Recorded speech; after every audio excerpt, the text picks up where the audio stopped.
فل عاملين ايه؟ يا رب تبقوا بخير. معاكم دكتور انج مجدي، اخصائيه العلاج الطبيعي، دبلومه التغذيه العلاجيه جامعه القاهره، ماجستير التغذيه العلاجيه جامعه القاهره. النهارده هنتكلم عن نوع دايت كلكم طلبتوه مني، وهو دايت الخمول الغده الدرقيه. اصحاب خمول الغده الدرقيه تي 3 تي 4 تي اس اتش بيعانوا معاناه كبيره في نزول الوزن، شهيه عاليه، حرق ضعيف، او حتى لو مفيش شهيه كبيره مهما تعمل دايت وليك وزني ثابت ما بلاقيش اي تغيير في وزني حتى لو تحاليلي كويسه.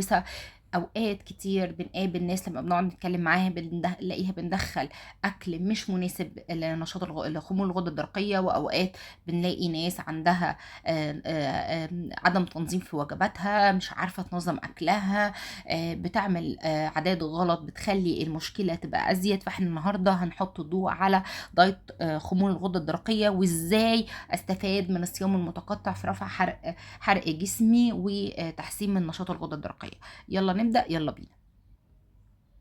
اول حاجة تعليمات لاصحاب الغدة الدرقية مش لازم نهملها. اول حاجة في 3 اصناف في الاكل بتاعك لازم يبقى طبقك محتوي عليهم. الاولوية للبروتين والخضار والدهون الصحيه. الثلاثه الكومب دول هيضمنوا لك ان انت تاخد كل العناصر الغذائيه المناسبه لجسمك، وكمان يشبعوك فتره اطول ويعملوا لك حرق عالي. فاحنا كده عملنا 3 بوينت مهمين جدا في رحلتك مع الدايت، شبعتك وعليت حرقك وكمان حسنت من نشاط الغده الدرقيه. ممنوع جدا، يعني بنقول نقلل لدرجة المنع السكريات والدقيق الأبيض. الحاجتين دول من أكتر الحاجات اللي بيزودوا لي ويعملوا لي تفاقم لمشكلة الحرق في جسمي، فدي من الحاجات اللي بنقللها لدرجة المنع. كمان مهم جدا ومن اهم الحاجات اللي بتحفز نشاط الغده الدرقيه اليود والسيلينيوم والزنك، من اهم الثلاث عناصر لزياده نشاط الغده الدرقيه وتحفيز حرق الجسم. اليود والسيلينيوم والزنك، بتلاقي مريض الغده الدرقيه بياخد السيلينيوم لفتره طويله والدكتور مديله زنك لفتره طويله، وبتديله بنزود له اكلات فيها يود، وده هنقوله دلوقتي. فالثلاث عناصر دول من اكتر الحاجات اللي بتعلي من نشاط الثايرويد في جسمي، او بتحزب من نشاط الثايروكسين في جسمي، فبذلك بتزيد نشاط الغده الدرقيه. تالت حاجة، ممنوع ان انا اكل او اكتر من الاكلات النية، الاطعمة النية زي الكرنب والبروكلي والقرنبيط والفجل. ناكل الحاجات دي مطبوخة فقط. ان الحاجات النية اللي هي من فصيلة بنسميها الملفوف، الحاجات الملفوفة دي من الحاجات اللي للأسف مش بتنفع مع مريض الغدة الدرقية.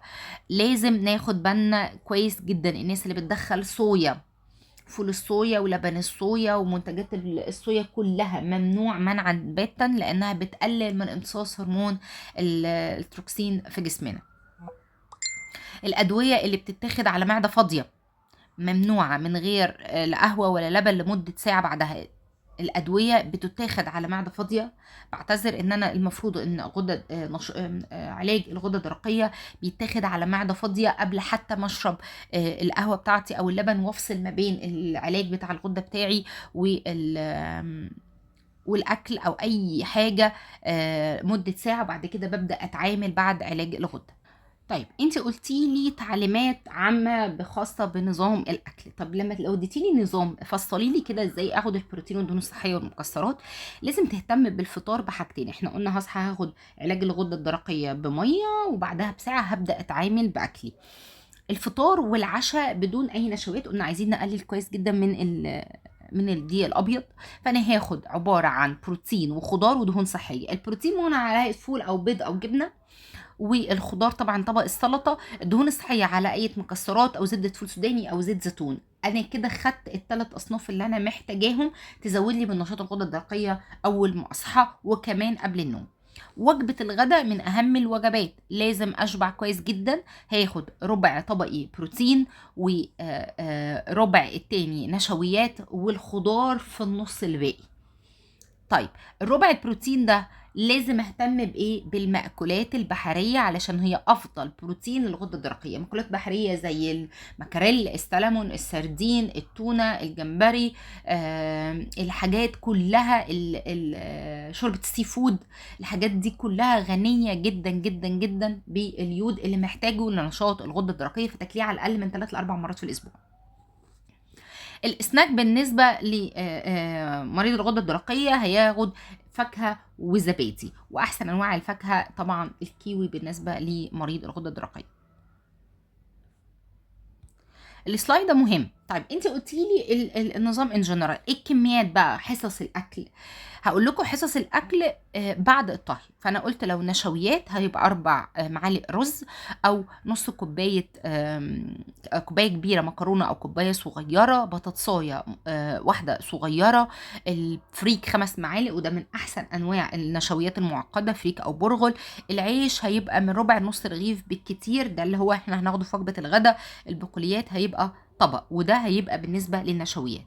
تاني بند معايا اللي هو البروتين. البروتين بقى على هيئه فراخ، صدر فرخه اللي هو حجم كف الايد، اللي هو حوالي 200 ل 250 جرام بروتين. قطعه لحمه، طبعا سمكه كبيره قد كف الايد، من 2 ل 3 بيض في اليوم، علبه تونه، كوبايه بقوليات، جبنه قريش في معدل من 3 ل 4 معالق، او كوبايه زبادي.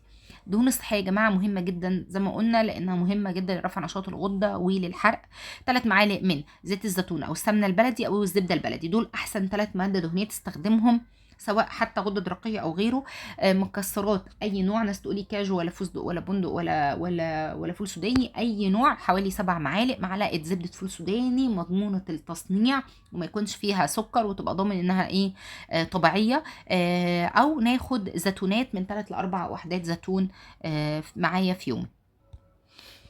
هنطبق الصيام المتقطع مع الكمية اللي احنا قلناها، 8 ساعات أكل و16 ساعة صيام. يعني لو حضرتك بدأتي 12 هتقفلي 8، ولو بديتي واحدة هتقفلي 9. وهنصوم من آخر ساعة لغاية تاني يوم، هحسب 16 ساعة.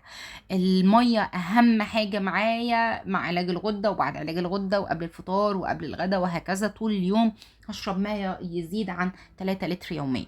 النظام ده بيعمل ايه؟ اهم حاجه ان هو بيحفز من نشاط الغده الدرقيه، وبينظم الهرمون، خاصه الهرمون التروكسين اللي هو بيفرزه الغده. بيحسن معايا الحرق، وبيعلي من فرصة نزول الوزن. بيحسن الطاقة والمزاج، ودي أكتر حاجة بيعاني منها الغدة الدرقية. يقولك طاقتي قليلة، تركيزي قليل، نومي قليل، مش عارف أنام. فهو بيحسن من جودة النوم والطاقة والتركيز والمزاج. بيقلل الالتهابات لأنه أنتي انفلاماتوري زي ما اتكلمنا في الفيديو اللي فات، فبيحسن من الجهاز الهضمي وعملية الهضم عندنا. يا رب أكون أفدتكم وجاوبتكم على معظم الأنظمة اللي معظم التفاصيل نظام مريض غدة درقية. سيبونا سؤالكم او اي كومنت تحبوا تسالوا عنه، او ايه النظام اللي نتكلم ونظام الدايت اللي نتكلم عنه المره الجايه. يا رب تبقوا بخير، اشوفكم دايما على الف صحه وخير.